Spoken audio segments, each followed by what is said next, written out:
Nak tidak urang ilong. Nak lu nak tidak urang. Hana secara pribadi pemimpin wajar saya kritik, hana mampu tak kritik. Itu dari nan mina. Nyo kira hanya long kritik mina. Nyamban. Ilong ku pilih. Waku ilong nak ku pilih. Ku pilih projek karena aku pikir Irwandi. Nah inan duman naji haram jadahnya inan. Nyamban. Ku pilih, ku ingat ente nak ku pilih partai Aceh. Ku pikir partai Aceh yang partai darah urang Aceh tu. Karena ada dalam partai. Buh sira parlo. Ku pilih.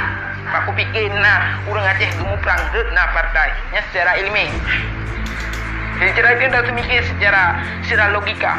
Aku pilih secara long rakyat. Long dan wajar karena long nak aku pilih wajar ku kritik. Nyo hana ku contoh nak kritik Presiden Jokowi karena hana aku pilih. Hana aku pilih long.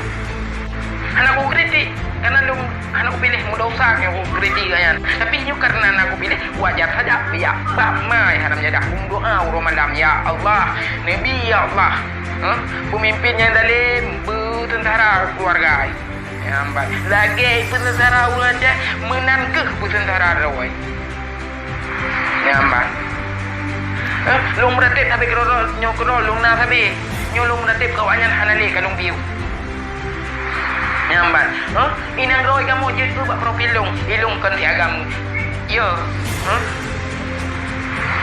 ana yo lung ngada dipoh berang ngapuk ana yo ada nama betul ana yo lung ni buat profil lung bu ada profil lung mak tawah lung musuh ana yo bu nyamban ada nama betul ilung ku kritik pemerintah yang anjuk kritik renderinan karena ada betul aku pegang Dina kata Nino yang nak dukung pemerintah dijelaskan putra kaya yang dampak mungkin naik nonton Nino naik nonton yang dukung pemerintah Nino 81,7 triliun putra Cina pegang baklung putra yang kandung berkembangan aja putra yang kecil semikir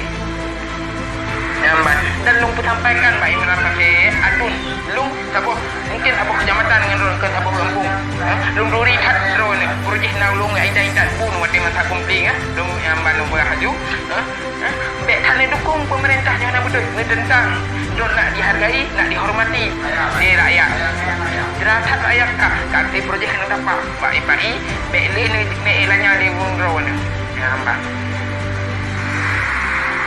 Beli ini nanya dia urang drone projek urang drone yang muprang rakyat yang kena dapat yang mana muprang drone yang urang jam yang muprang rakyat kena dapat keke kena budi poh nampun sebab yang banggerai dan nombor meter mok yang bad kem dah ubuk jamun dia itepuk saja pai jamun tapi karena kuat bangganya kenyam peleng kuno pegah ambat drawan kan metena memang salurkan bahasa untuk pemimpin berfikir ke rakyat.